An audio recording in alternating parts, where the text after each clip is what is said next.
retour sur ce plateau pour la quatrième et dernière partie. On espère exceptionnellement, on est allé jusqu'à 4 parties aujourd'hui dans ce numéro. Et c'est compte tenu de l'actualité qui est très dense sur le plan national et international. Nous allons continuer avec le dossier CEB. Il y a 2 semaines, on nous annonce la dissolution de la CEB, la compagnie énergie électrique du Bénin, un projet que le Togo et le Bénin gèrent ensemble. Ferdinand, vous savez ce qui s'est passé? Pourquoi la dissolution de la CEB? Bon,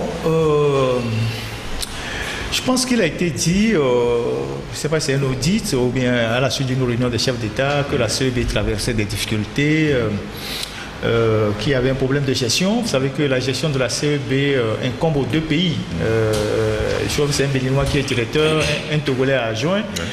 Et là aussi, vous savez, les Africains ne sont jamais sérieux. C'est aussi un nid de corruption, de n'importe quoi. Les gens se permettaient de recruter, tuer n'importe quoi. Mais je pense que quand on a la bonne volonté, on peut résoudre les problèmes de corruption. On peut régler les problèmes de détournement.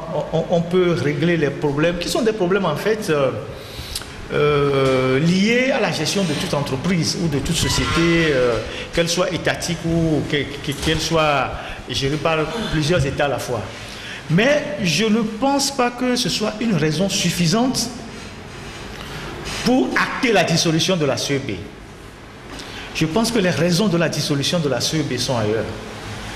Et la manière dont les choses se sont passées à Cotonou il y a quelques jours, avec la réunion des ministres, les Béninois, et ça on ne l'a pas suffisamment dit, qui s'opposaient à la dissolution de la CEB en évoquant une clause qui est dans les textes portant création de la CEB, en disant pour dissoudre la CEB, il faut que les 2 pays soient d'abord d'accord et il faut un certain nombre de réunir un certain nombre de raisons. Les Togolais ont dit non, il faut dissoudre. Alors, selon ce qu'on apprend, aussi bien au Togo qu'au Bénin, parce qu'après cette dissolution, un journal comme l'Alternative étant au carrefour des informations, les gens, oubliant que nous sommes suspendus, les gens nous ont appelés, aussi bien du Bénin que du Togo, des responsables de la CEB, des cadres, tout ça, pour nous dire en fait que c'est le Togo qui cherche à récupérer la fibre optique de la CEB. Que c'est la raison principale qui est derrière cette volonté de dissoudre la société. Alors, pourquoi le Togo cherche à récupérer la fibre optique de la CEB? Il faut déjà savoir que la fibre optique fait 500 km au Togo et 1442 km au Bénin. Et donc, il semble, selon les explications de ces experts-là, que le Togo a des difficultés avec la fibre optique de Togocom, sans qu'il y ait un grand souci. Et ils veulent récupérer la fibre de la CEB pour le mettre à disposition de Togocom. C'est la raison, en fait. Et même les cadres togolais qui sont la CEB sont surpris de ce choix. Parce qu'à la longue, c'est le Togo qui va perdre. Parce que le Bénin ne perd absolument rien. Ils ont plus de 1400 quelque chose kilomètres de fibre chez eux. Ils n'ont pas de soucis. Ils se sont opposés à la dissolution. Mais le Togo a voulu par tous les moyens acter la dissolution de la société, ce qui est fait. Et c'est l'objectif visé, c'est la récupération de cette fibre optique-là. Alors, est-ce que c'est ça qui entraîne les réaménagements qu'on est en train de voir au ministère de l'économie numérique avec des nominations qui se pointent à l'horizon? Parce qu'en fait, on a cédé Togocom au Malgache, mais on sait très bien que cette cession est totalement floue il est fort possible que ce soit les Togolais qui se cachent derrière ces Malgaches-là qui ont des intérêts dans Togocom, parce que les gens se sont rendus compte que Togocom génère des milliards. Et donc, on a décidé de privatiser la boîte à la hussarde. Personne n'a compris pourquoi le Togo a décidé de privatiser la boîte. Et cette privatisation a fait rentrer au Togo des Malgaches qui sont des gens, excusez-moi, un peu bizarres. On ne sait pas si c'est eux qui tirent l'actionnariat réellement ou bien il y a des actionnaires cachés au Togo.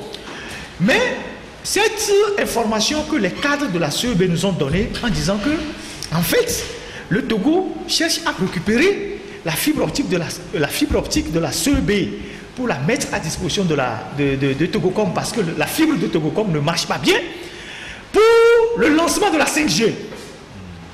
Que c'est en prévision du lancement de la 5G que Togocom est en train de vanter, alors qu'elle n'a pas les moyens, qu'ils sont en train de récupérer la fibre optique de la CEB pour mettre à disposition. Ça veut dire qu'ils vont prendre la fibre optique et le louer ou le vendre à Togocom. C'est des milliards qui sont en jeu. Est-ce que c'est ça qui entraîne les nominations de conseillers qu'on est en train de voir là? De toutes les façons, c'est une décision politique, et une décision politique ne vient pas, c'est pas d'un ministère. Ça veut dire que ça vient du haut. Et on sait que dans ce pays, ceux qui gouvernent le Togo sont à la fois gouvernants et hommes d'affaires. Donc voilà. Donc il y a certainement une mine d'or qui est apparue ou qui est apparent dans la 5G qui arrive. Les télécommunications aujourd'hui, c'est une mine d'or, c'est beaucoup d'argent. Donc forcément, il y a peut-être quelque chose qui est en train de se mettre en place. Les jours à venir, nous situerons. Mais comme nous avons été saisis par ce dossier, à la reprise, nous allons revenir longuement sur cette histoire de la CEB pour informer l'opinion. Oui, merci beaucoup Ferdinand. Et Joël, vous avez suivi la dissolution de la CEB. Vous avez certainement l'information qui cache cette dissolution. Oui, vous allez voir que la dissolution de la CEB a été faite graduellement, sans que c'était dans le tuyau depuis. Mais pourquoi ça n'aboutissait pas? Parce que justement les Béninois n'avaient aucun intérêt à ce que on suspende cette CEB, parce que bon, quand on reproche des problèmes de gestion, le problème de gestion était réel. C'est vrai que la CEB s'est livrée elle-même et on l'a eu. Parce que c'est vrai, d'abord que l'effectif était majoritairement béninois, était gracieusement payé, les gens étaient presque payés comme autant que la CEDEAO. Donc c'était déjà ça faisait déjà des aigris, et il se fait que la CEB n'a pas pu se mettre en phase avec les nouvelles exigences, c'est-à-dire proposer à des chefs d'État. Il se fait que le Ghana, depuis les années 70 où le Ghana a créé Akosombo, nos États recevaient presque gratuitement le courant. C'est-à-dire que les États recevaient presque gratuitement le courant, et la CEB n'était payée que sur les services. Alors la facture qui revenait, parce que le Ghana était débordé, l'offre d'Akosombo dépassait la demande du marché. Or, chemin faisant, les années passant, le Ghana s'est industrialisé au point que sa production ne lui suffit pas. Du côté du Nigeria, pareil. Alors, la CEB commence par avoir des difficultés de liquidité, et les États n'étant pas habitués à payer. Ils ont tenu les câbles, et la CEB balbutiait. Donc, elle ne pouvait plus offrir ses services ni se projeter sur l'avenir, ce qui a amené à l'augmentation. Vous allez voir, par exemple, le prix du kilowattheure a été augmenté dans les années sous Yadema là. Ouais. On est passé de 48 francs, je crois, à 60 francs. Ouais. Ça a été augmenté parce qu'il fallait solder la douane. Mais il se fait que pendant que le Ghana s'industrialisait, les autres pays aussi qui étaient demandeurs, la demande augmentait. Donc il y avait un problème de vision qui n'était pas à jour, qu'on n'a pas actualisé. Et en plus de la modernité, en plus des énergies renouvelables, la CEB devait aller sur nos terrains. Donc ils ont créé le terreau à ce qu'on les dissolve aujourd'hui. Maintenant, ça c'est les causes lointaines. Maintenant, les causes immédiates, comme on l'a appelé sur les bancs, les causes immédiates,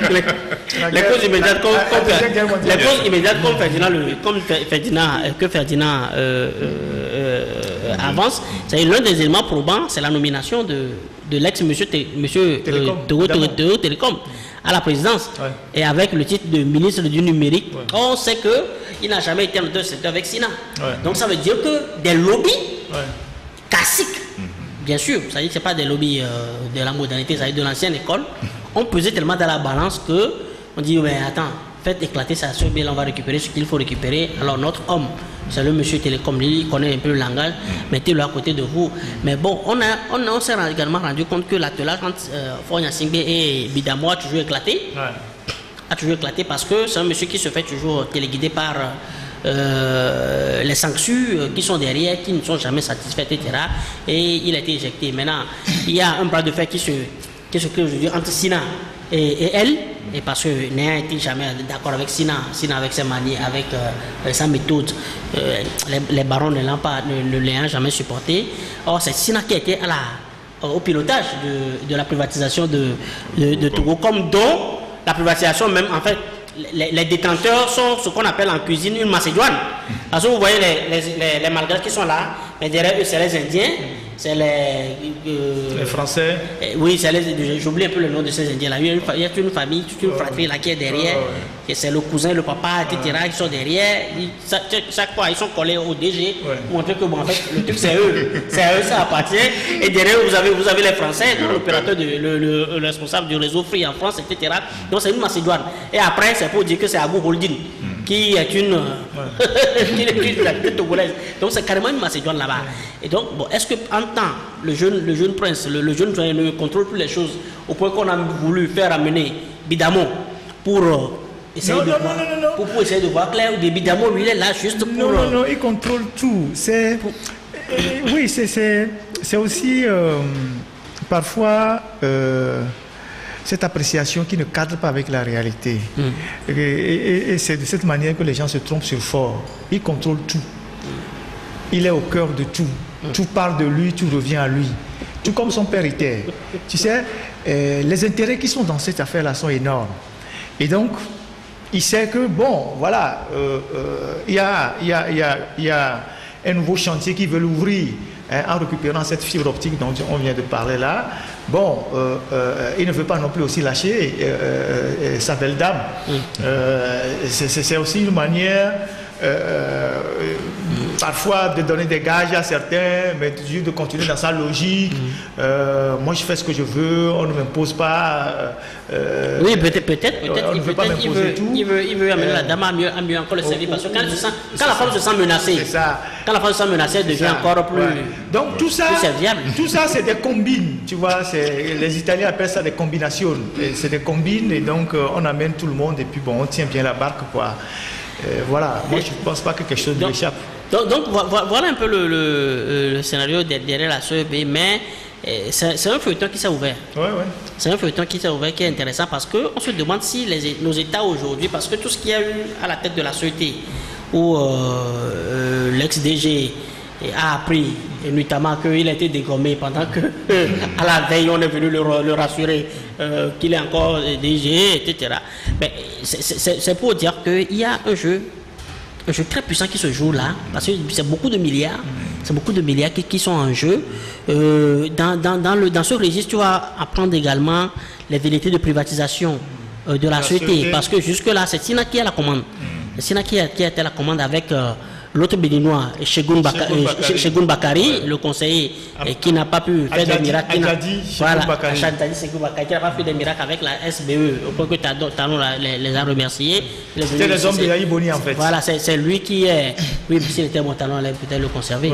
Bon, il est venu aujourd'hui jouer aux experts. J'espère qu'il va donner de bons conseils, parce que ce qu'on apprend aujourd'hui, c'est qu'ils veulent, en fait, on veut morceler, comme on a fait à Togo, comme on veut morceler en fait la société, c'est-à-dire que ceux qui vont contrôler les factures vont être dans une société privée. Voilà, ils vont externaliser. externaliser des services. Ouais, les services. On va privatiser, on va ça dire que des privatisations. Ils veulent saucissonner la société. Des privatisations en coupe. Ouais. Hein? Ils veulent découper la société. Voilà, donc et créer d'autres sociétés et donner à leurs amis. C'est le scénario qui est aujourd'hui sur la table. Démantèlement, c'est le terme. C'est le démantèlement. C'est-à-dire qu'on va découper, donner, bon, soit si on te privatise ça, celui-ci, on te donne ceci, etc.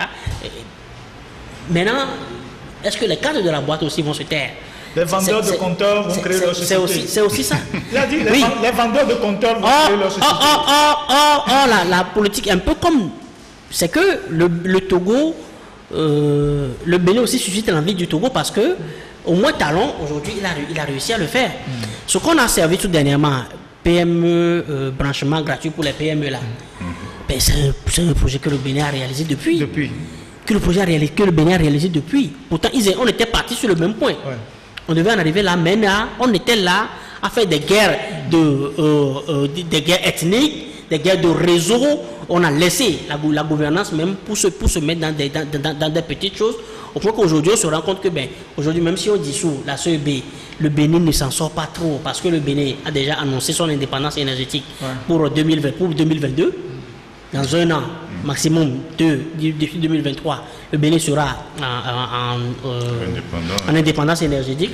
Pendant que le Togo, c'est maintenant on a atteint un peu le 50%, même en termes d'autonomie, le 50% en termes d'accès. Ouais. Mais Dieu seul sait tout ce que l'accès nous a coûté également. Ouais. Parce que quand on a parlé d'accès, on n'a plus vu la gouvernance. Ouais. On n'a plus vu qu'est-ce que la société remporte. Aujourd'hui, on veut faire privatiser la société. On se demande est-ce que celui qui va prendre la société, est-ce qu'on a la valeur idéale réelle même de la société? On ne sait pas. Le même phénomène a été développé au port. C'est un système qui est mis en place où on prend une boîte, on essaie de démanteler la boîte et on confie les secteurs juteux à des amis sous le sceau de la privatisation. On se cache derrière eux bien sûr. Et on se partage la main. Au port de Lomé, vous allez voir tous les services qui ont été privatisés. De telle sorte que la direction est devenue coquille vide. Ouais, le port est devenu coquille vide. Les Togolais qui travaillent au port, ils juste les papiers. Donc ils ont privatisé tout. Et c'est pas la remorque des navires, ils ont acheté des remorqueurs, ils ont privatisé ça avec l'argent du port. Ils ont la manutention. La manutention qui donc Bolloré a été saucissonnée, distribuée aux gens. Il y a des trucs là-bas qu'on appelle Antaser, personne ne les contrôle. Effectivement. Ils ont commencé par prendre les scanners. Les gens de l'Antaser, ils sont à la présidence. Et ils prennent, comment vous dites ça, ils prenaient 5 000 francs par véhicule. Maintenant, ils en prennent 25 000. C'est une manne par rapport au nombre de véhicules qui rentrent dans ce pays. Et que personne ne contrôle. Et que personne ne contrôle. Après, en temps, c'est l'hôtel qui est rentré dans le système. C'est ça. En changeant la gouvernance, exactement. C'est qui a la commande. Et ça fait des polémiques dans la boîte. Et parce qu'il y a beaucoup de milliards également qu'on pense par là. Donc, c'est comme ça, c'est le même modèle. Quand ils ont privatisé le Togocom, qu'est-ce qu'ils ont fait? Ils ont détaché Timonet pour en faire une société. Oui, bien sûr. Et ils ont enlevé l'énergie, la société qui fait le ravitaillement de l'énergie pour en faire une société. Ils ont enlevé une autre partie pour en faire une société. Ils ont dépiécé les choses comme ça. Donc, c'est le même modèle qu'ils veulent faire pour la société. Non, la société. La société. Il y aura ceux qui vont... C'est le plat qui est au four. Il y aura la société qui va produire les factures. Il y aura...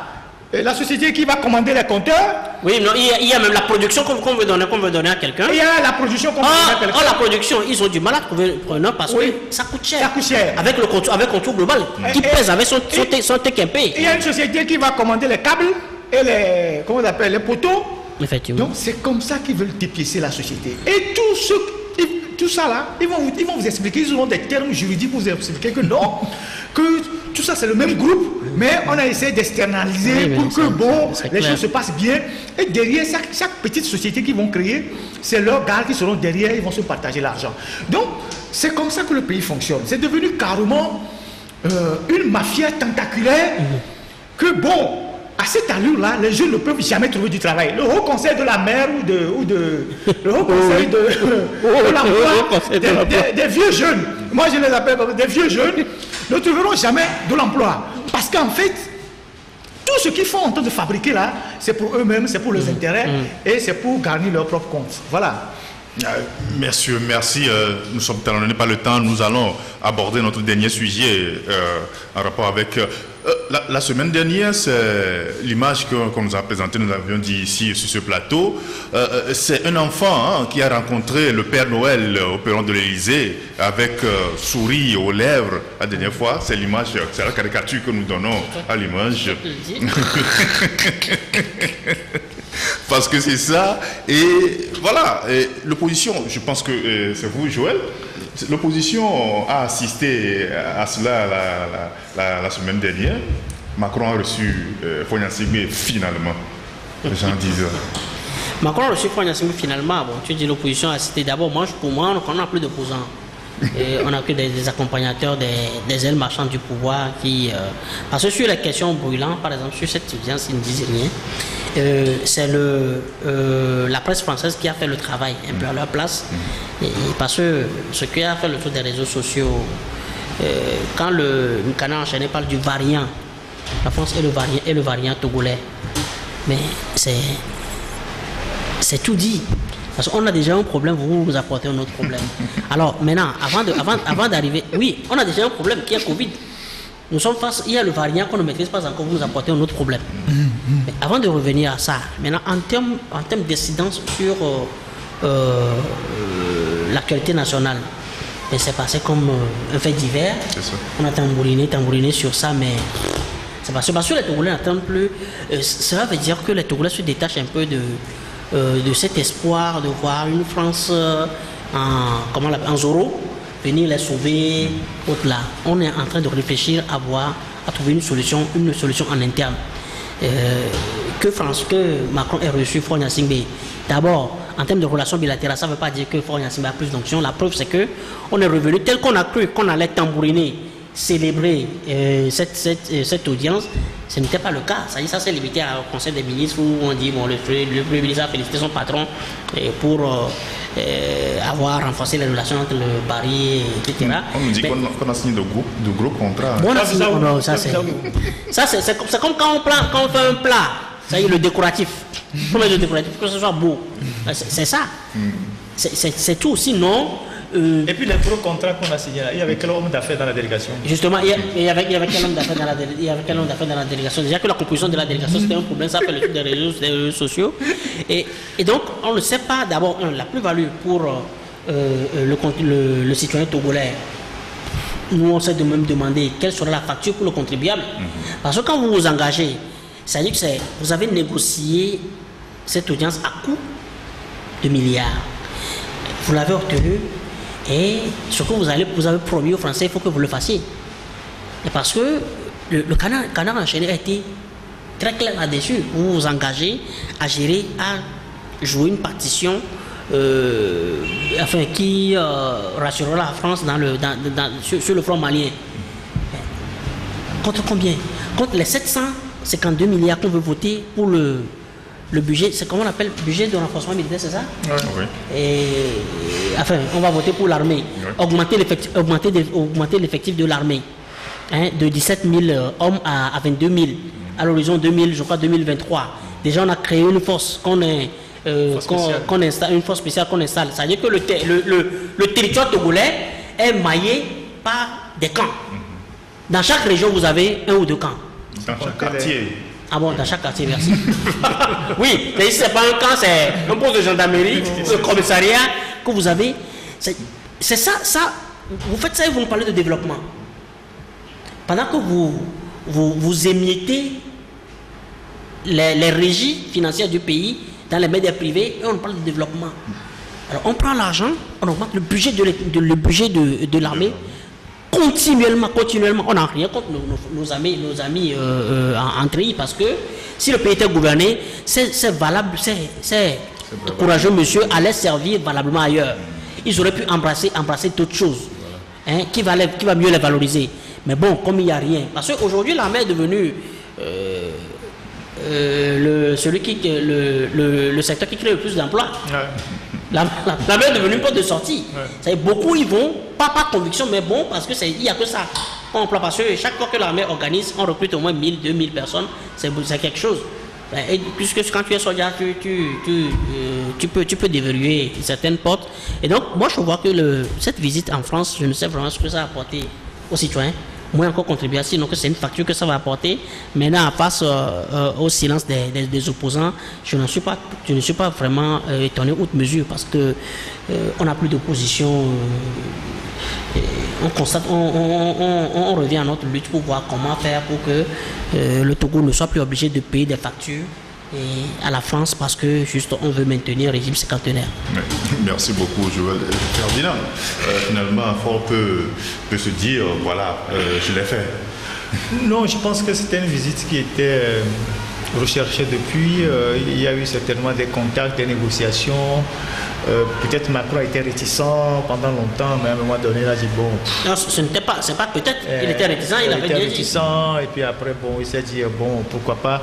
Surtout que le Togo met dans la balance sa présence au Mali, 110 000 hommes ou bien 1100 hommes, c'est ça, 1100 hommes dans la mission de paix de la MINUSCA et de la MINUSMA. Et puis bon, il y avait des tractations pour essayer de voir si le Togo pouvait engager des troupes dans le cercle des 3 frontières, là où il y a les Tchadiens actuellement, c'est là où il y a le plus d'attentats, parce que la France veut amorcer un retrait. Macron est sous pression, il faut se désengager. Il a des gages à donner avant 2022 aussi à ses constituants, parce qu'il y a eu 50 Français qui sont décédés au Sahel et la pression est de plus en plus forte. Et ces Français cherchent des forces africaines pour reprendre la relève là-bas. La France veut faire la guerre par procuration. Oui, elle veut faire la guerre par procuration, mais il n'y a pas assez de soldats africains, assez de pays dont les soldats sont assez aguerris, parce que le Burkina, le Mali et le Niger, eux, ils sont déjà sur le front. La Côte d'Ivoire a une pression à ses frontières par les terroristes qui attaquent régulièrement. C'est vrai que le Togo aussi a une pression. Le Bénin a été sollicité, talon à Diniette. Donc, la France a besoin de gens pour aller sur ces territoires. Donc, la visite à Paris était hautement sécuritaire, une visite axée sur le Sahel. En regardant même la composition avec la présence de Yark, on comprend que bon, voilà, les 3 personnes qui ont été retenues pour aller principalement à l'Élysée, le ministre des Affaires étrangères, lui c'est de bonne guerre parce que c'est lui qui est au cœur de tous les contacts et tout. Le ministre de la Sécurité, à défaut d'avoir amené la ministre de la Défense, je ne sais pas trop pourquoi. Normalement, c'est elle qui devait être là-bas pour parler avec ses collègues français. Ça, c'est une anomalie aussi. Donc, on a dû amener le ministre de la Sécurité. Et puis après, entre Gilbert Bahara et Sina, il fallait choisir parce qu'on avait accordé que 3 personnes à la délégation officielle pour rentrer à l'Élysée. Et donc, je pense que bon, la politique du genre, si je peux m'exprimer ainsi, a été favorable à Sina. Ça n'a pas pu être favorable à Damagui. À Sina. Ça, c'est injuste. Sina, et donc, ça n'a pas été favorable à Damagui. On a laissé plutôt Gilbert dans le rôle de faire la conférence de presse et de gérer un peu les journalistes avec les autres. Bon, voilà. Dans l'ensemble, nous, on avait besoin de poignées de main sur le perron de l'Élysée pour dire, bon, voilà, on est rentré dans la cour des grands, on a décroché le Saint Graal. Mais après tout, quand vous faites l'analyse, c'est une visite qui a accouché d'une souris. Parce que quand vous lisez le Canard enchaîné, comme le dit Joël, les Français ont vite fait, ou bien l'Élysée a vite fait de balancer des informations dans le Canard enchaîné. Parce que le Canard enchaîné ne pouvait pas avoir toutes ces informations si ce n'est pas l'Élysée qui le leur a donné pour en fait dire en fait que la visite était un échec. De quoi il s'agit? Il faut relire le Canard enchaîné avec des lunettes et comprendre ce qui est dit dedans. On dit, bon, les Togolais sont venus les voir pour dire que bon, nous sommes au Mali, aux côtés de la transition malienne. Nous essayons de travailler pour, je ne sais pas, une transition réussie. Et donc, comme il y a des problèmes au Nord Mali, nous avons pris contact avec les gens qui sont là-bas et nous voulons que la France, selon le Canard enchaîné, c'est ce qu'ils sont venus dire, que la France nous laisse le terrain, nous laisse les côtés franches pour pouvoir mener les discussions avec ces djihadistes-là, les gens de Koufa et du groupe de Massina, tout ça, qui sont des gens qui veulent imposer la charia. Ça a été dit dans le Canard enchaîné. Ils sont les gens en train de créer un califat. Et donc, les Français leur disent, mais attendez, mais nous-mêmes, on n'a pas tous les renseignements. Les personnes avec qui vous êtes en contact ne sont pas les mieux placées dans cette affaire-là.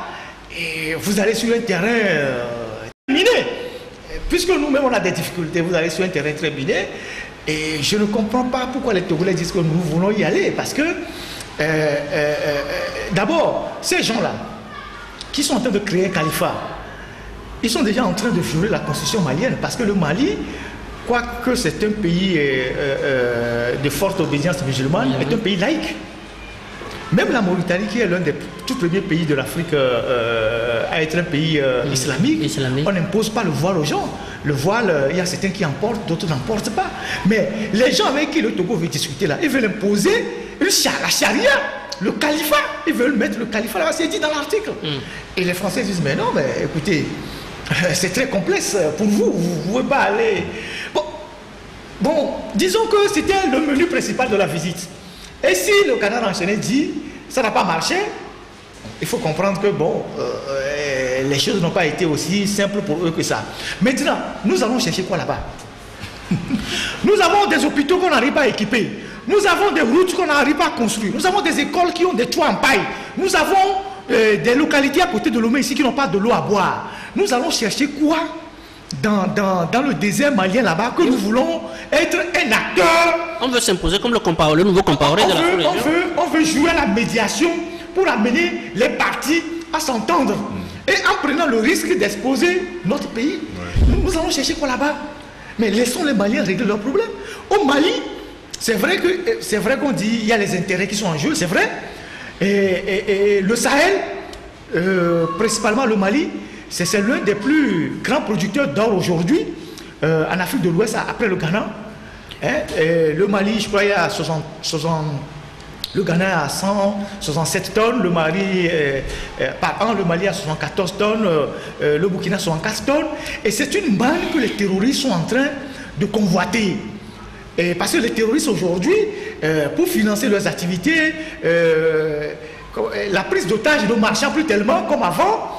C'est la drogue, tous les rapports le disent, International Crisis Group, les rapports de l'ONU, tout ça le disent. La drogue, ce n'est pas un hasard qu'on a saisi le cannabis de 20 milliards au Niger, c'est pour recycler ça dans le Sahel. Le trafic de migrants, et ça aussi, on leur a bouché un peu les tuyaux avec le point que l'Union européenne a mis à Agadez, parce que c'est le plus grand chemin de trafic. Donc vous allez voir que les colonnes de migrants dans le désert qui vont en Libye a diminué un peu, mais beaucoup plus l'or aujourd'hui. Et l'or est la source aujourd'hui de tous les conflits dans le Sahel, parce que tout le Sahel est assis sur de l'or et du pétrole. Et ça remonte à Kankan Moussa. Et lorsqu'il a fait ce pèlerinage à la Mecque au XIIe siècle, comme c'est raconté dans le livre d'histoire, il partageait de l'or jusqu'à arriver à la Mecque. Et donc, c'est une zone très prisée, convoitisée, et ça crée les conflits communautaires. Parce que les gens, ça crée des problèmes entre les peuples et les sédentaires. Et ça crée des problèmes de territoire, de contrôle de territoire. Puisque c'est une mine d'or vers laquelle tout le monde se rue, puisque l'exploitation est artisanale. Alors, face à toute cette description complexe-là, nous, on va chercher quoi dans ça? Parce qu'on veut exister. Parce que comme nous sommes jeunes doyens, on veut prendre des initiatives pour qu'on dise que nous voulons exister, et aller dans ce genre de trucs dangereux pour que nos parrains, la métropole, ferme les yeux sur nos dérives pour qu'on reste au pouvoir le plus longtemps possible. C'est le jeu de Idriss Déby. C'est-à-dire que Idriss Déby s'est toujours présenté comme l'homme qui est prêt à combattre les terroristes. Il s'est plutôt précipité. Oui, que ce soit au Cameroun, au Nigeria, au Sahel, il est prêt à envoyer des troupes. En retour, la France ferme les yeux sur son pouvoir. Il peut durer le plus longtemps possible. Aujourd'hui, avec les rebelles qui avancent vers N'Djamena, c'est la preuve que même cet engagement sur le terrain terroriste par Idriss Déby ne peut pas lui assurer un pouvoir à vie. Au contraire, ça va exposer son pays. Donc, cette logique, ce truc-là que les Togolais veulent faire au Sahel, en faisant venir tout le temps les Maliens ici, parce que ça va coûter à l'État togolais. Quand vous allez chercher les rebelles, les djihadistes, vous les amenez dans les hôtels pour les héberger, vous amenez les avions privés pour les prendre, comme Compaoré faisait à Ouaga. Mais c'est de l'argent que l'État dépense. Alors que nous n'avons pas d'école, on n'a pas d'hôpitaux, on a les jeunes qui sont là sans travail, on veut créer le conseil de la jeunesse. Cet argent, on peut le mettre dans la cagnotte pour donner de l'emploi aux jeunes, pour financer des projets. Au lieu d'aller dispatcher ça, au lieu d'aller gaspiller cet argent dans une zone de terroristes. Parce que ces terroristes-là, quand vous les amenez ici, Avant de partir, vous leur donnez un peu d'argent. Vous les logez, vous leur donnez de l'argent pour les calmer. C'est des discussions. Et donc, on va chercher quoi dans cette poudrière qu'est le Mali? Et vous aurez constaté que la semaine dans laquelle on recevait Foy Nassimi à l'Élysée, on a tué le chef de la Zawad à Bamako. Et quand ils sont allés pour l'enterrer, vous avez vu toutes les voitures qu'ils ont alignées. C'est des centaines de véhicules surmontés, des 12-7, des armes sophistiquées. Ils ont trouvé ça où? Et donc, je pense que nous avons intérêt à nous recentrer sur notre pays, à s'occuper de notre pays, que de nous inviter dans des crises, où c'est vrai qu'à l'époque, il y a des moments, il allait dans des pays, c'est vrai qu'il y avait ses intérêts qui étaient en jeu, on le voyait sur le Bangui Chari avec, je sais pas, c'était quoi, il était dans une pirogue. Oh oui. Avec une pirogue. Après, pour aller apporter la paix à Tombalbaye. C'est ça, après il est parti, on a vu son rôle. Il se trouvait son frère à Sierra Leone, au Libéria, tout ça avec des intérêts cachés. Donc, je pense qu'on a intérêt à s'occuper de notre pays, à développer notre pays. Encore que les rues de Lomé sont partout sales, il n'y a pas de goudron, tout ça, que d'aller nous foutre dans un désert où on ne sait même pas ce qui se passe. Et c'est ce que les Français disent, que ces gens-là, ils veulent installer le califat. Et vous les prenez comme des enfants de cœur. Et vous voulez discuter avec eux. Parce que vous vous dites que non, on peut discuter avec les terroristes. Mais les terroristes n'ont pas d'état d'âme. Ils n'ont pas de trucs. Donc, voilà la raison pour laquelle le Canard enchaîné a titré le variant. Ça veut dire qu'il y avait déjà un problème. Eux, ils en apportent et ils ont un problème. Donc, on découvre une autre facette. Le Togo apporte. Le Togo apporte une autre facette. Il n'y a pas plus ironique. Oui, c'est ironique. Pour qualifier tout ce qu'on a été faire à Paris. Oui, une autre facette. Diplomatiquement, il n'y a pas plus ironique. Ouais. Et donc, si je peux résumer, à Kotam, les Niasigna et nous, quoi. C'est-à-dire que nous n'avons pas la poitrine pour nous engager sur des territoires comme ça. Et ça a été dit dans le Canard enchaîné, ceux qui sont en train de convaincre leur patron de rentrer dans ce réseau-là. C'est dit dans le Canard enchaîné. Vous voyez. Et donc, bon, moi, je ne sais pas, cette visite, c'est pour ça que quand on parle de retombées, on nous dit qu'on a signé de gros contrats. On a signé ça avec qui? Vous avez vu quoi? Oui, mais ces contrats, est-ce qu'on a besoin d'aller à l'Élysée pour les signer ici? On n'a pas besoin d'aller signer. Pour fournir 50, c'est quoi? À 50 villes. On dit des lampadaires à 50 villes. Est-ce qu'on a 50 villes au Togo? Encore que les projets de lampadaires qu'on a déjà installés, qui ont coûté des milliards, c'est un scandale qui est là. Vous allez dans les villages, les lampadaires ne travaillent plus. Vous allez dans, même à Lomé ici, les rues sur lesquelles on a mis les lampadaires, dans Hébert, rue Gaïtou, à Nikonakwe, ces lampadaires ne travaillent plus. Ces lampadaires ne travaillent plus. Oui, et ces lampadaires, on a facturé parfois 2 millions le lampadaire. Oui, mais c'est un scandale. Mais la vérité sur le lampadaire, c'est que les lampadaires ont été mis au magasin, ont été gardés au magasin pendant au moins 2 ans. Oui. Parce que c'est des lampadaires que des Japonais, des Asiatiques nous ont offert, qui ont été gardés au magasin pendant 2-3 ans parce que juste les gens voulaient que ça aille dans le village de leurs copines, etc. Et il y avait aussi du régionalisme. C'est Aro Suzanne qui est venu taper du poing sur la table pour dire mais attends, sortez le lampadaire.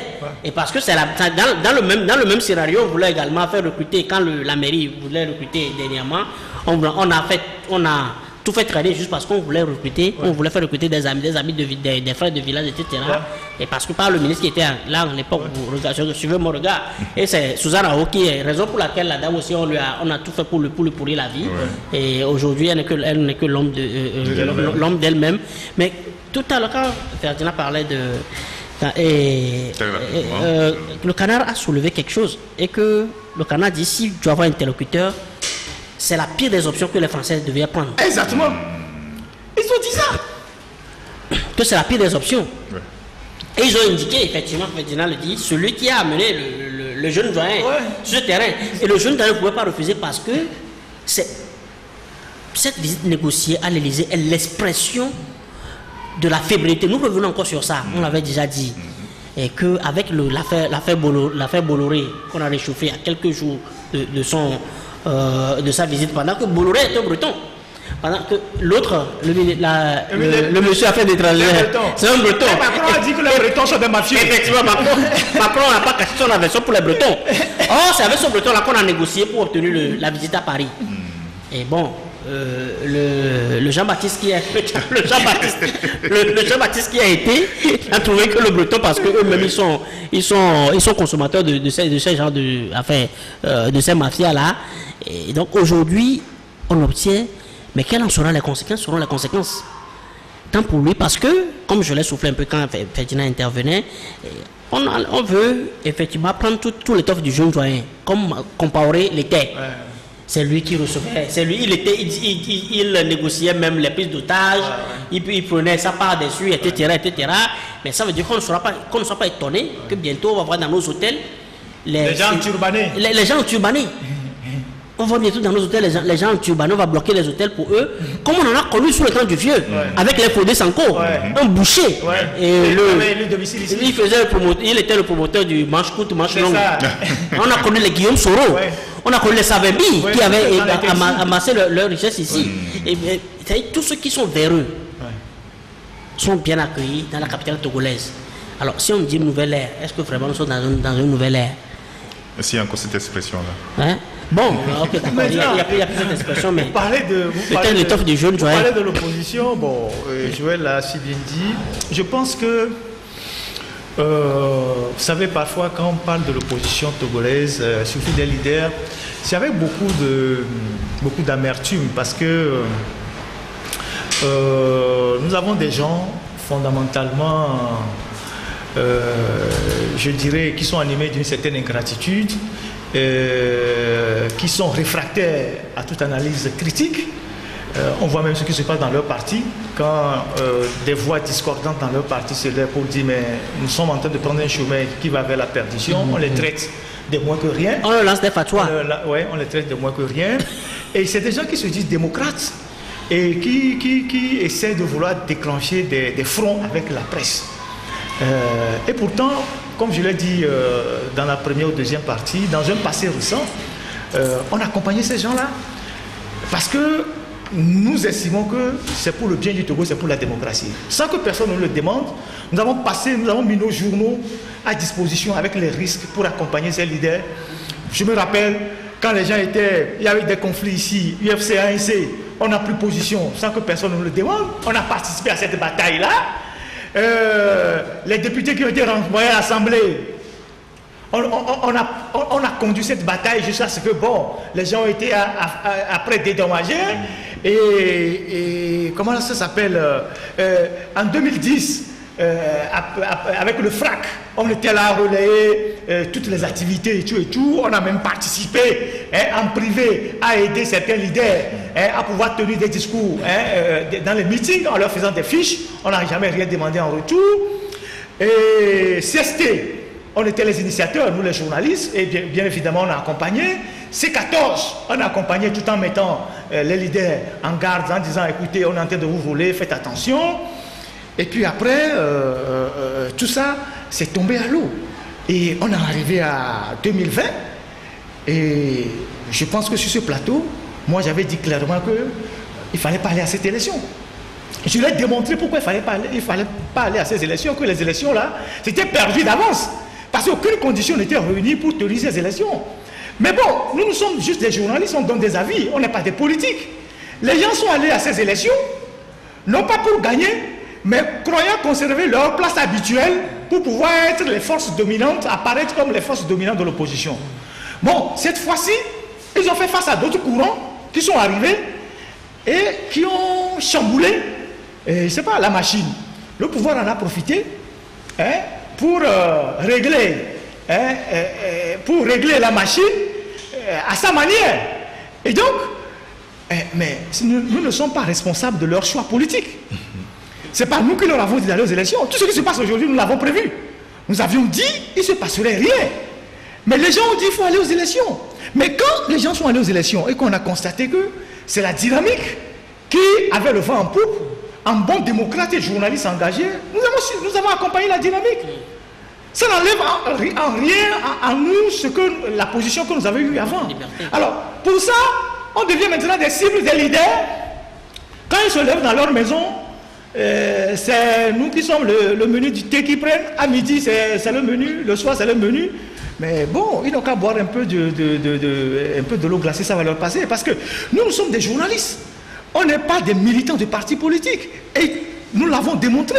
À chaque fois que nous avons senti qu'il y a un leader qui émerge et qui peut faire quelque chose, nous l'avons accompagné. Jusqu'au jour où, si nous voyons une autre facette que ce leader affiche, nous le laissons là où il est. Nous voulons que le Togo change. Qu'importe celui qui porte le changement. On s'en fout. On n'est pas dans les débats de bas niveau et je ne sais pas quoi. Vous savez, le problème togolais, les gens l'analysent de façon superficielle. Le problème togolais depuis 1963, et on a des éléments pour le démontrer, est fondamentalement un problème militaire. 2005, c'est la date la plus proche de nous. Quand il y a des mecs décédés, c'est les militaires qui sont allés prendre le pouvoir pour remettre à quelqu'un. Oui, ils ont toujours joué un rôle déterminant dans la transmission du pouvoir. Et le pouvoir actuel,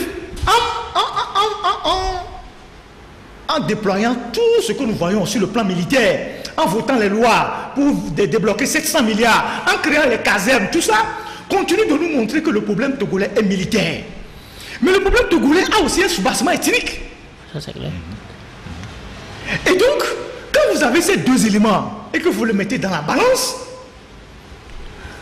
et que vous faites une analyse à tête vraiment reposée, refroidie, et quand vous voyez comment le pays est gouverné, l'oligarchie militaro-ethnico, tout ça qui a pris le pays en otage, vous comprenez que la solution au Togo ne peut pas être aussi la solution la plus banale que les gens sont en train de proposer. C'est la raison pour laquelle moi je continue de dire, et je dis ceci. Les leaders politiques qui tiennent des discours du genre certains ont gouverné, certains étudiants ont mangé, c'est notre tour de venir manger, ces leaders-là n'ont pas leur place dans le débat politique. Parce que le Togo que nous voulons demain, c'est un Togo réconcilié. Quand je parle du pouvoir actuel avec un soubassement ethnique, ce soubassement ethnique-là n'a même pas profité à l'ethnie en question. Il y a une élite qu'on a créée, une élite, je ne sais pas, une élite qui a été créée autour d'une ethnie, avec, je ne sais pas, une oligarchie, pour faire croire à cette ethnie que, parce que nous sommes au pouvoir, vous serez bien nos frères. Mais nos frères qui pensent que ce sont leurs frères qui tiennent le pouvoir sont dans la misère. Ils sont même dans l'extrême misère.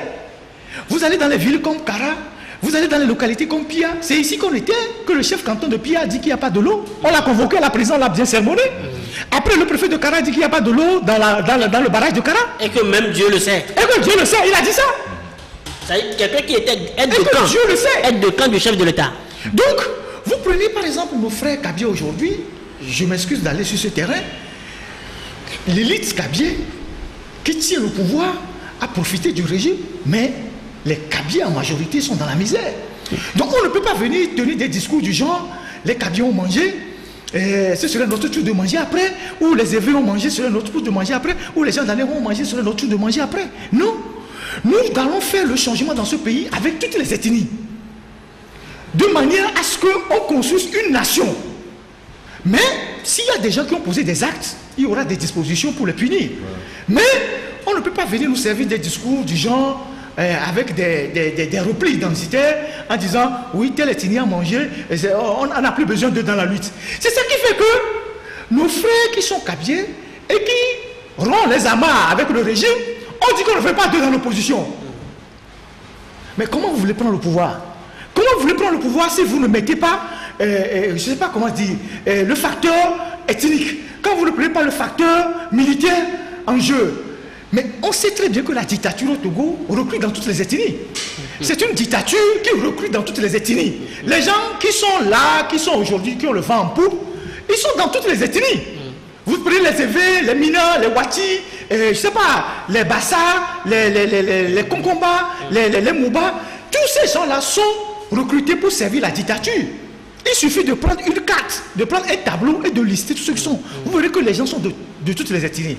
Mais il y a un fond, il y a des extrémistes qui sont sans visage, qui tiennent le pouvoir. Ces extrémistes-là, ils instrumentalisent toute une ethnie à des fins de conservation du pouvoir, en disant, parce que nous sommes là, nous sommes vos protecteurs. Alors qu'ils sont là, ils se sont embourgeoisés, ça ne profite pas à leurs frères. La chance qu'on a aujourd'hui, c'est que cette bourgeoisie ou cette oligarchie est en train de se friter. Le pouvoir a des problèmes internes. C'est vrai que ce n'est pas visible, Mais petit à petit, il y a des éléments qui s'affichent. C'est comme ça que finissent toutes les dictatures, même les dictatures qui sont basées même sur la seule ethnie à un moment donné. L'envie de conservation de pouvoir ou de prendre le pouvoir de certains, c'est un réflexe humain, finit par casser la machine. On est en train de voir que le petit frère de Idriss Déby, son propre neveu plutôt, s'est rebellé contre lui dans une première rébellion au Tchad. Et donc, au lieu de réunir toutes ces compétences dans une je ne sais pas comment dire ça, dans un projet d'alternance maîtrisée pour prendre le pouvoir à la mafia qui tient le pays, les gens sont encore dans les considérations. Il c'est celui-ci, on ne veut pas. Il c'est celui-là, on ne veut pas. Celui-là a déjà fait le régime, on ne veut pas de lui.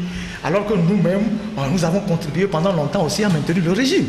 Donc, moi, je pense que après 30 ans de lutte, sans résultat, parce qu'il faut avoir le courage de le dire, et avec des erreurs qui ont été faites tout le long du parcours. En 2004, par exemple, dans ce pays, il y a eu un ambitieux projet de décentralisation pour faire des mairies vraiment autonomes, avec tous les pouvoirs de gouverner des villes. Projet soutenu par l'Union européenne à l'époque. Il y avait Gilles Desesquelles, je crois, et il y avait Fidel Sarasoro du PNUD. On a fait venir des experts ici pour pondre un acte de la décentralisation. Et Adema était pour. C'est vrai que dans son entourage, c'était était contre. Les gens ont tenté de convaincre l'opposition, même avec des chiffres à l'appui, en disant prenez les villes. Prenez les villes, vous avez le vent pour passer cette période-là. Prenez les villes, il y a beaucoup d'argent en administrant les villes. Les gens ont répondu à leurs interlocuteurs que nous voulons le fauteuil présidentiel, vous voulez nous vendre des mairies. Oui, parce que c'est un cabinet qui est venu le proposer. Donc, de 2004 à 2020, là, ça fait combien d'années? À 2019 Ça fait 16 ans plus tard. 16 ans plus tard, les mêmes personnes sont allées prendre des quartiers de Lomé.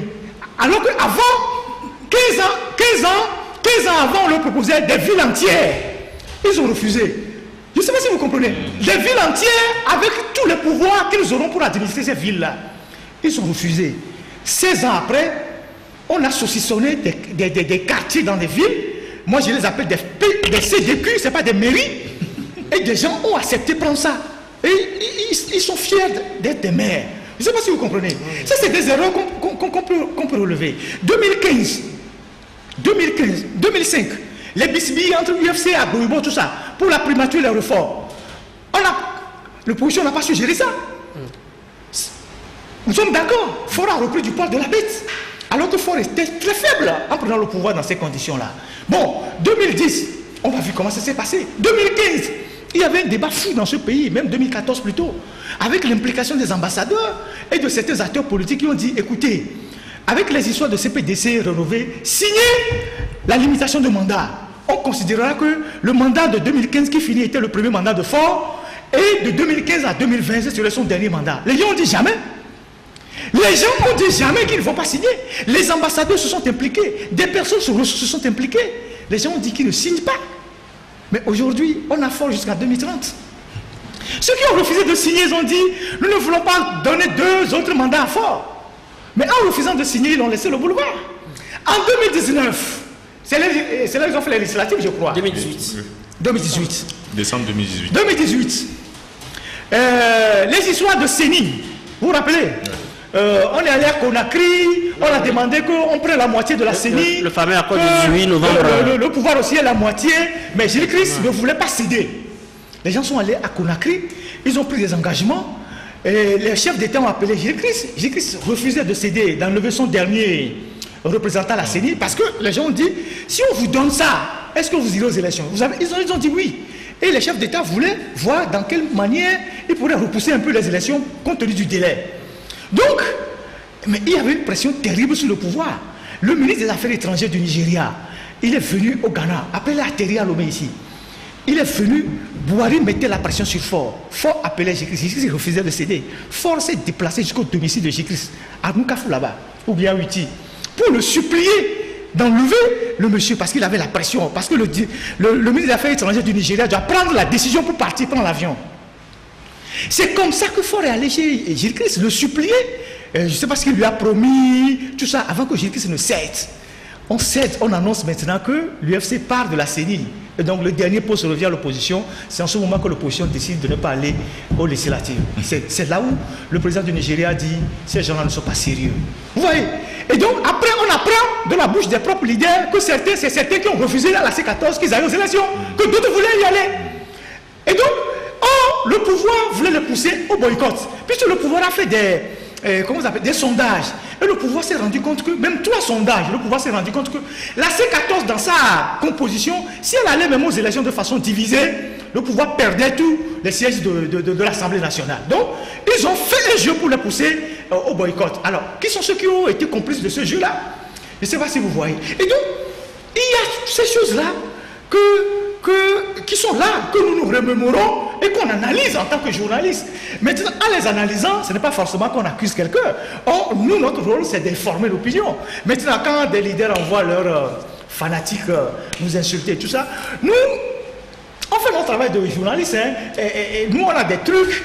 Si on se met à parler ou on se met à sortir des dossiers, les gens ne pourront pas sortir dans la rue parce qu'ils doivent même nous remercier qu'on ait ces dossiers-là, qu'on se taise. Ça fait 2 ans qu'ils sont dans les mairies, c'est ça, non? Oui. Nous, on sait ce qui se passe dans les mairies. On a des documents. On sait comment les gens font les surfactures dans les mairies. Voilà. On a tout ça. Mais l'envie ne nous est jamais arrivée de publier.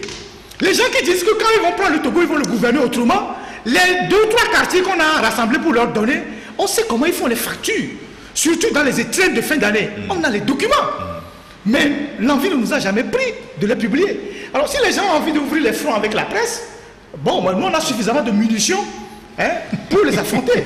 Et on ne va pas. Et puis on ne va pas faire dans la dentelle. Sol. On ne va pas faire dans la dentelle. Donc voilà comment la situation se présente aujourd'hui. Et vous voyez très bien, Joël a rappelé, que quand il y a des grands événements, on n'entend plus la classe politique. Quand il y a de grands dossiers qui apparaissent, on n'entend plus la classe politique. Mais quand on leur arrache une petite mairie, quelque part, tout le monde crie qu'on nous a pris la mairie. Effectivement. C'est ça. Effectivement. Quand on prend une petite mairie, quelque part dans une ville, on dit qu'on leur a pris la mairie. Alors qu'il y a de grands dossiers sur lesquels on attendait que l'opposition réagisse. Personne n'a réagi. Personne ne dit rien. Les gens sont occupés dans les mairies, ils ont maintenant les bureaux, ils veulent développer les mairies. Ça fait 2 ans, mais on ne sait pas ce qu'ils font vraiment. Mais le peuple est là. Et les gens attendent que ceux qui réclament la victoire échouent et que dans 5 ans, ils reviennent en sauveur pour dire oui, on vous avait dit que si vous votez pour eux, ils ne pourront pas vous prendre la victoire, nous on revient voter pour nous. De toutes les façons, moi je suis convaincu que la classe politique là est au bout du rouleau. Elle est au bout du rouleau, elle ne pourra plus faire grand chose. Pour parler en termes de football, ils jouent le maintien. C'est des gens qui jouent le maintien pour ne pas tomber en 2e ou 3e division. Ils sont déjà fatigués, ils ont fait ce qu'ils pouvaient faire. Ça n'a pas été facile pour eux aussi, il faut le reconnaître. Ils ont eu leur force et leur faiblesse. Mais ce qui a tué le Togolais, c'est la méchanceté. C'est l'égoïsme. C'est moi ou personne. C'est ça qui a fait qu'aujourd'hui, ce pouvoir tient. Parce qu'en 2005, quand le ministre de l'Intérieur avait démissionné, Faure était en l'air. Beaucoup de gens ne savent pas ça. Il y avait un avion qui avait décollé avec Faure à Niamtougou. Faure quittait, il avait mis le cap sur la Libye. Mais quand les gens ont senti que le mouvement n'a pas pris, les militaires ont dit la situation se contrôle, l'avion est redescendu. L'avion est revenu se poser. Donc on a eu tellement de situations où ce pouvoir pouvait tomber, mais c'est la gestion de ces situations-là, c'est l'égoïsme des leaders, c'est le jeu tourne de certains qui a fait que le pouvoir est toujours là. Et donc, si vous avez fait 30 ans de lutte sans résultat, même dans vos propres partis politiques, vous ne tolérez aucune contradiction. Quel démocrate vous êtes? Oui, mais ça veut dire simplement que le parti n'est pas assis. Ouais. Ça veut dire que la cohésion qu'on nous montre, elle n'est pas, parce que ce qu'on appelle même discipline au sein du parti bleu turquoise, c'est pas la force, c'est pas la brutalité. Ce qu'on appelle discipline là-bas, ça y est, c'est pas une discipline de cœur. Parce que les gens voient, quand vous êtes dans une même famille où il y en a qui sont mieux logés que d'autres, il y a des marchés qui se passent gré à gré, au vu au sud de tout le monde, juste parce que lui, il est mieux assis à côté du patron que toi. Mais il n'y a aucune solidité au sein de ces partis. Et moi, au-delà de ce que Ferdinand dit, quand Ferdinand parle de l'importance de l'armée, ça y est, nous avons un problème militaire, ethnique, mais aussi clanique. Parce que toutes les ethnies sont instrumentalisées par un petit groupe qui est là, et eux, c'est leurs enfants. Une élite.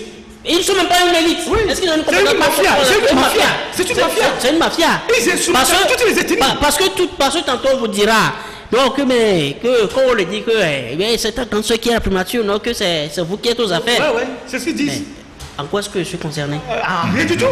En rien du tout. Non, en quoi est-ce que, à Vaughan, par exemple, dans le Vaud, les gens tombent, ils tirent, je vous ai dit, je suis passé par le Vaud dernièrement, les gens tirent des subsides, ils ont des retombées du fait qu'une de leurs soeurs est au pouvoir. Enfin, à la primature. Est à la primature. Ça change quoi dans leur vie? Non, même quand on prend, allons même au nord, en quoi est-ce que le ressortissant de celui qui est de Pia tire un marron du fait qu'il y a 2 ou 3 DG qui viennent de Pia? Rien du tout. Mais ils sont pleins. Ils ont été nombreux à avoir été mis sur le carreau dans cette histoire à la fois IFG, à Pemé, OTR, etc. Ça veut dire qu'il y a des victimes, il y a des gens qui veulent se libérer. Ils savent qu'on est en train de les instrumentaliser, mais c'est qu'ils sont peu nombreux. Parce que le plus grand lot, c'est comme la dernière fois, encore à l'intérieur du pays, il y a une dame qui dit non, que c'est nous qui avons le pouvoir. Et son ami lui dit, vous avez le pouvoir, toi tu es dans cette condition-là. Le débat, mais c'est ça l'instrumentalisation. Oui, le débat était faussé carrément. C'est ça l'instrumentalisation. Et le débat était faussé par cet héritage que nous avons obtenu. Ce dire ce qu'il y avait toujours eu entre les progressistes et les nationalistes. Exactement. Il y a ce point de l'histoire aussi qu'il faut décaper.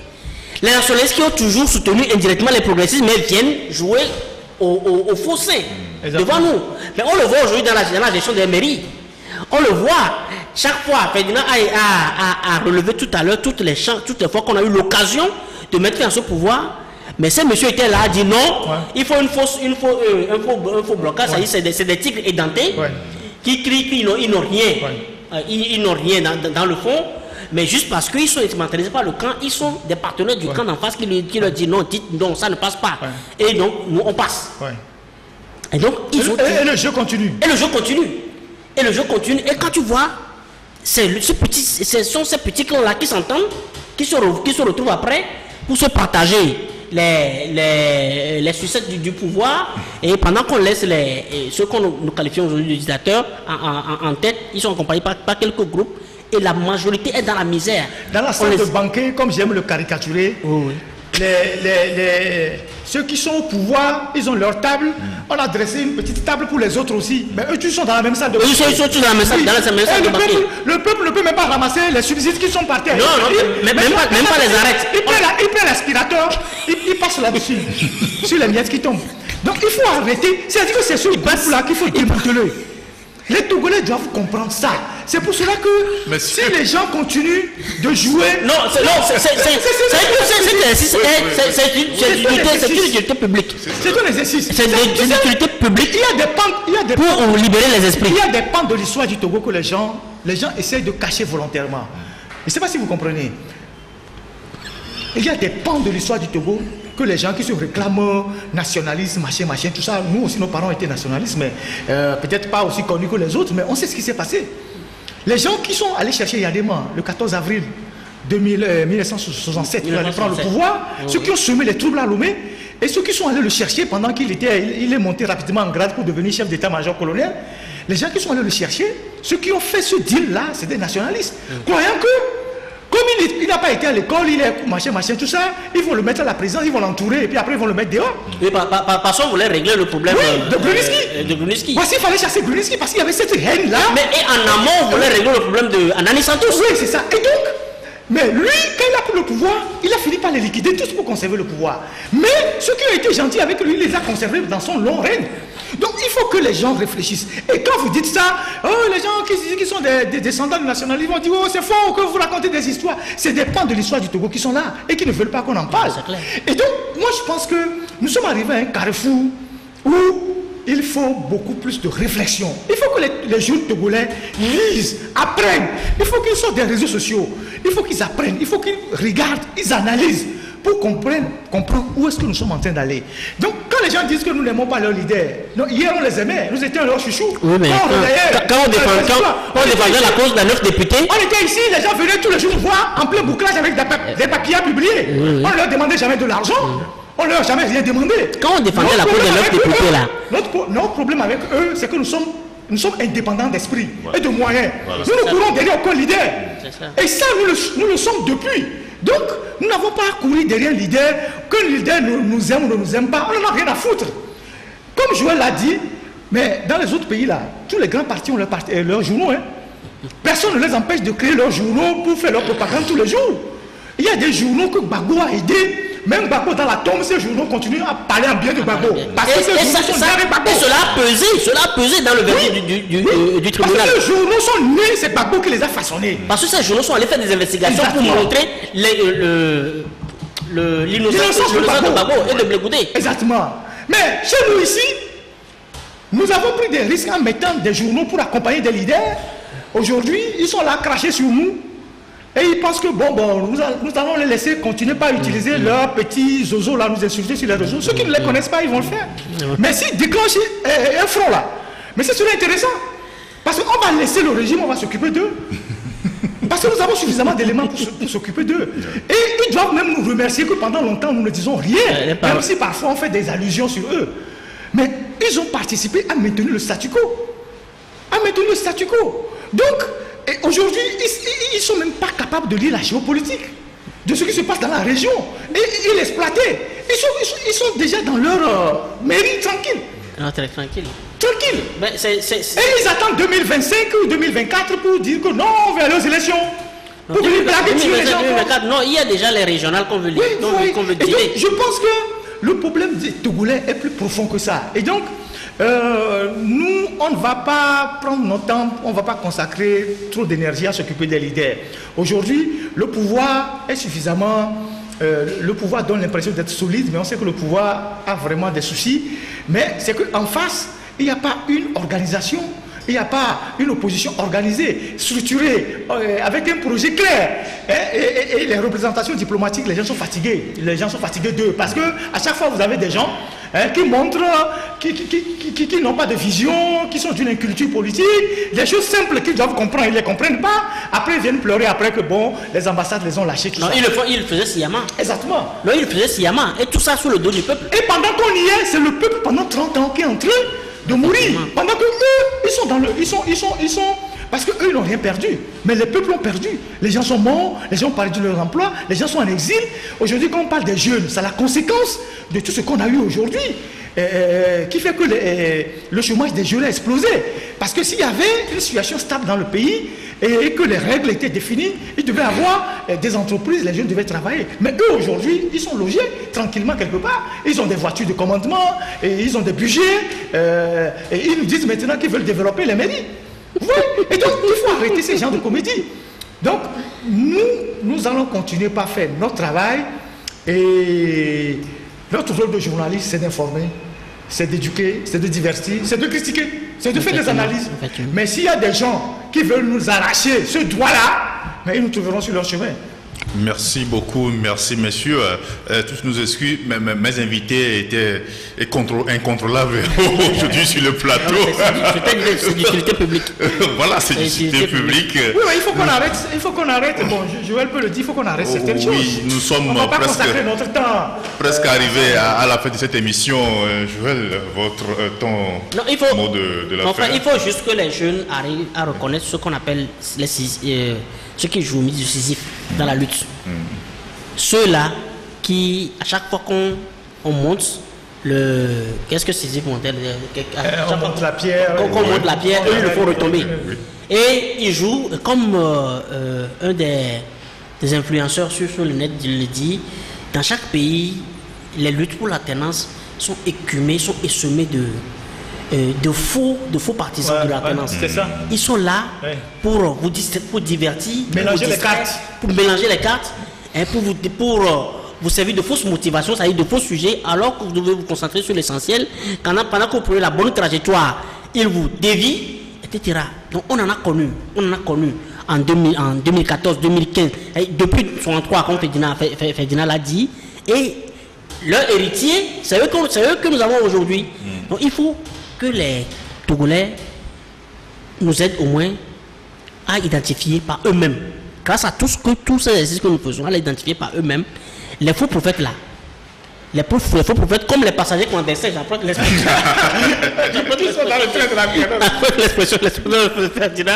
Comme les passagers clandestins qui viennent juste pour les embrouiller, les dérouter et maintenir le système tel que ça est. De toutes les façons, c'est un deal qui est fait sur la terre du Togolais. Ils sont à la fois dans l'opposition comme dans le conseil du pouvoir. Et il n'y a qu'un petit camp, un petit groupe là. Et vous allez le voir, eux, ils vivent toujours, ils scintillent toujours. Ouais. Ils scintillent toujours, constamment, quelle que soit la crise. Eux, ils scintillent toujours. Donc il faut savoir les identifier pour que le peuple converge son énergie vers autre chose. Et canaliser mieux les énergies pour faire ce qu'on doit faire et qu'on n'arrive pas à faire depuis là. Merci beaucoup. Joël Ferdinand, un mot de la fin? Non, je pense que Joël a tout dit. Ça fait plaisir de retrouver l'émission après ce moment de repos pour des raisons médicales. Moi, je continue de le dire. Nous sommes des journalistes. Nous sommes fondamentalement du côté du peuple. On ne suit pas un leader. Nous ne sommes pas allés chercher des cartes dans les partis politiques. Nous sommes libres de nos analyses, de nos réflexions. Quand vous êtes dans l'espace public, vous devez vous soumettre à la critique. Ça, c'est la première règle de la démocratie. Sinon, les gens comme les Macron, les Sarkozy auraient déjà mis la corde au cou. C'est violent, pas physiquement, mais c'est violent parce que c'est l'exercice même de la démocratie qui l'exige. Moi, je suis allé au Parlement français 2 fois. Et on m'a expliqué que dans cette salle-là, si vous n'avez pas la poigne, vous n'avez pas le cœur, vous n'êtes pas solide, si vous êtes ministre, vous arrivez là-bas, la manière dont les députés dégomment les ministres, vous allez tomber en syncope. Ça, c'est l'exercice démocratique. Il arrive même que dans certains pays, même au Ghana, ici, on a vu des députés en viennent au maire pour l'intérêt du pays. Donc, je ne trouve pas bienséant, normal, que des gens qui soient dans l'opposition puissent lancer une fatwa contre des journalistes qui font des analyses, des actes politiques qu'on repose dans l'espace public. On ne les critique pas encore. On ne les critique pas. On le fait canaliser. Hein. On analyse. Et on les prévient même. On analyse. C'est une consultation gratuite. Et des journalistes par le passé, qui se sont mis à leur côté dans des consultations gratuites, en les aidant, parfois même à mieux parler en public. Et ils se permettent d'envoyer des kidam, je les appelle comme ça, des kidam, insulter les journalistes sur les réseaux sociaux, de raconter des histoires. Nous, on est zen. Comme je l'ai dit tout à l'heure, si des gens ont envie d'ouvrir un front contre nous, alors qu'ils ont eux-mêmes des problèmes internes dans leur parti, ils ont des problèmes à gérer, ce serait vraiment intéressant, cette guerre-là. Parce que nous, on a des éléments. Nous sommes des journalistes, nous sommes au carrefour de toutes les informations. Nous, parfois, nous sommes à la maison, les gens nous apportent l'information. C'est clair. Parce que nous sommes crédibles. Et c'est cette crédibilité-là qui les énerve. Nous sommes crédibles. Et donc les gens nous apportent l'information. Les gens se disent, mais qui peut traiter l'information-là? Et on va aller chez Fraternité, on va aller à l'alternative. Les gens viennent donner les informations. Et donc, c'est ce que je disais, ce qui se passe dans leur mairie là. Dans les mairies? Oui, dans les mairies là. Dans les mairies. Ce qu'ils ont fait en fin d'année dans l'une de leurs mairies là, avec les étrennes de fin d'année, ils ont surfacturé des achats là. Mon frère, même tout récemment. On a les documents. Et le hic, c'est que ce sont les mairies dirigées par les opposants qui a le plus. On a les documents. Qui a le plus de voix de fait. Qui a le plus de voix de fait. Mettons ça dans le frigo. Mettons ça dans le frigo, ok, d'accord. Non, parce que je le dis, il faut que des gens ne disent pas que j'ai appelé. Non, ça ne faut pas les gens parce que c'est une spécification. On n'est pas en train de se spécifier. J'ai écrit de façon à un responsable d'un parti politique, à un des membres d'un parti politique. Je lui ai dit, ce que vos gars sont en train de faire là, je ne sais pas quel conflit personnel ils ont avec moi ou l'alternative, mais le jour où nous allons décider de réagir, parce que j'ai beaucoup de considération pour la personne. Ne dites pas que nous avons fait des choses, nous avons sorti des choses qui nous ont paralysés. On va aller des diables. Oui. Ne dites pas ça. Parce que nous avons des éléments sur vous. C'est vous qui pensez que là où vous cachez la salle, on dort. On a des éléments sur vous. Ils sont dans la piscine, mais leur dos est dehors. Donc on a des éléments. Donc ceux qui bombent le torse, se donnent des airs méprisants, parlent aux autres avec du mépris, et qui vont aboyer sur les radios en disant nous sommes intègres, on veut gérer le pays autrement. Le peu de pouvoir qu'on leur a donné, ce qu'ils sont en train de faire dans les mairies, on le sait. On a les documents. Donc s'ils ne font pas attention, s'ils veulent ouvrir une guerre contre nous, on va les servir. Ils seront bien servis. Et après, il ne faut pas qu'ils disent que c'est nous qui avons détruit leur parti. Parce que ça va être fatal pour eux. Non, il y a beaucoup de partis qui sont même déjà brelottants. Oui, puisque nous avons décidé de ne pas parler d'eux parce qu'ils sont dans une ambulance. Oui, maintenant, ils veulent nous provoquer. Il y a beaucoup de ces partis qui sont même brelottants, qui sont... Merci beaucoup, merci messieurs. Merci pour ce débat riche en informations pour ce numéro 68 de l'autre journal. Merci d'avoir répondu à notre invitation. Joël Ega, vous êtes le directeur de publication du journal Fraternité. Merci d'être passé. Merci. C'est un plaisir et merci aux techniciens.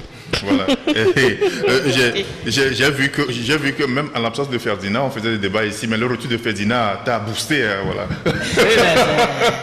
C'est le binôme idéal. Vraiment. Merci également à Ferdinand. C'est le binôme idéal. Je pense que, comme on dit souvent que les oiseaux de même plume volent ensemble, nous essayons de créer notre propre syndicat. Je dis syndicat, c'est une manière de parler. Nous qui avons la même lecture des choses, qui incarnons un certain nombre de principes, de valeurs, parce qu'il faut qu'on se soutienne. Si on ne se soutient pas, les autres vont tomber. Et donc, on essaie de resserrer les rangs entre nous. Quand on déteste que quelqu'un est bon, on le tire parmi nous. Vous savez, quand on a été à l'école, nos parents nous ont toujours dit il faut aller avec les bons. Et quand on était des bons, tout le monde allait avec nous, en fait. C'est ça. Et donc, on essaye de tirer les gens pour qu'on tire, en fait, la corporation vers le haut. Vous savez, il y a des gens qui disent beaucoup de choses. Quand vous les entendez, même parfois, vous êtes étonné qu'on dise ça de vous. Je viens de dire ce qu'on a entendu dans le Petrol Gate. Je ne sais pas si vous comprenez tout ce qu'on entend dans le Petrol Gate. Les gens ne savent même pas que dans ce pays, nous recevons régulièrement des sollicitations, mais qu'on décline. Et les gens ont du respect pour nous pour ça. Des sollicitations même de haut niveau qu'on décline. Et les gens ont du respect. Je ne veux pas rentrer dans les détails. Mais est-ce que vous pensez que des journalistes comme nous, qui sommes dans ce pays, qui ont un minimum de crédibilité, on ne nous courtise pas? Les gens nous courtisent. Les gens nous courtisent. Mais nous sommes restés nous-mêmes, on est debout. Nous, on a fait quoi? Moi, j'ai fait un long parcours. Depuis le temps de Yadema où nos amis allaient à l'OME 2, on amenait de l'argent au campus pour nous corrompre. On n'a jamais cédé. On a connu les îles pour ça. On a dépassé des étapes. Moi, j'étais avec des gens, je vous ai dit dans une émission ici, qui sont devenus des ministres. On était de la même bande, on dormait dans le même lit au maquis. Quand ils sont venus pour les prendre, ils ont voulu qu'on aille ensemble. J'ai dit, moi, je ne bouge pas. Le préfet de Cloto aujourd'hui, c'est notre génération. On était dans les maquis ensemble. Mais c'est le seul qui sont encore en fonction. Ceux qui ont été ministres, ils sont déjà partis. Je leur ai dit, mais le choix que vous faites est aléatoire. Vous n'irez nulle part. Vous aurez peut-être quelques miettes, mais ça ne va rien vous garantir. C'est une lutte très longue, mais elle finira par aboutir. Donc nous sommes au-dessus de l'eau, on a gardé notre crédibilité. Mais la spécialité des gens qui ne vous aiment pas, parce que vous les critiquez, c'est de dire demain que vous êtes acheté par le pouvoir. Maintenant, s'ils n'ont pas cet argument-là, ils vont dire, c'est quelqu'un qui vous envoie les attaquer. Or, vous êtes en train de faire une analyse décomplexée, débarrassée de toute pression, de toute intention. Vous voyez. Et ça aussi, il faut qu'on l'inculque au Togo. Parce qu'une fois que vous sortez quelque chose dans un dossier, quelqu'un pense que c'est l'argent qui est derrière. Ou bien quelqu'un pense que vous avez été missionné pour tirer sur quelqu'un. Non. Donc, on vous enlève même le bon sens, la capacité d'analyse, en disant que vous êtes téléguidé par quelqu'un de l'extérieur. Et ça, c'est une insulte à notre intelligence. Nous avons été de très, très brillants élèves et étudiants quand même. Attendez. Non, tu m'as encore attisé la jalousie. Non, tu vas attiser la jalousie. Moi, c'est un peu comme les gens. Quelqu'un apprenait la dernière fois que c'est mon oncle qui était tué à Fradma, à Tchévi, et ça fait 30 ans. Devant sa mémoire. Et Gatchevi qui était tué. Dis, mais pourquoi tu ne commercialises pas ça? Tu vas faire quoi avec ça? Tout dépend de l'éducation que tu as reçue. On vient de cellule familiale. Tout dépend de l'éducation. Tout dépend de l'éducation que tu as reçue. Mais c'est ça. Et du contenu que toi-même tu t'es donné. Et bon, je crois qu'on va s'arrêter là. Merci. On va s'arrêter. Merci beaucoup. Fin de cette émission. Merci au caméraman, au chef caméraman Marc Azangban, à Henri Bassapor et à notre cher stagiaire. Merci à tous. Merci aux internautes de nous avoir suivis. Ce long débat. À la prochaine.